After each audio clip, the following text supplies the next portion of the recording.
இன்றைக்கி ஈவினிங் மாடியில் இருக்க செடிக்கெல்லாம் தண்ணி ஊற்றலான்னு வந்தேன். இங்கே வந்து பார்த்தா எல்லாம் பூவும் விரிஞ்சு நல்லா பூத்து சூப்பராக இருந்தது. மல்லி செடி நேற்று ஒரு நாள் பறிக்காம விட்டுட்டேன். அந்த பூவெல்லாம் விரிஞ்சு போயிருந்தது. பார்க்கவே ரொம்ப அழகாக இருந்தது. நம்ம மாதுளை செடியிலையும் அழகாக ஒரு பூ பூத்து இருந்தது. இந்த காட்டு மல்லி ஜாதி செடி பாருங்கள், நல்லாவே பூ நமக்கு கொடுக்குது. நிறைய மொட்டு வந்திருக்கு. எல்லாத்தையும் இப்போ பறித்து எடுத்துடலாம்.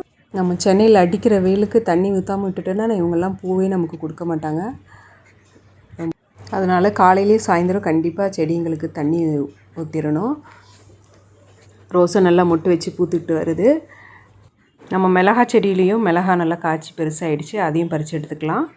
இலைகளெல்லாம் கொட்டுது, என்னன்னு தெரியல. அது விதை போட்டு வளர்ந்த முள்ளங்கி செடியிலையும் முள்ளங்கி கொஞ்சம் நல்லா வளர்ந்துருக்கு. அதையும் பறித்து எடுத்துக்கலாம்.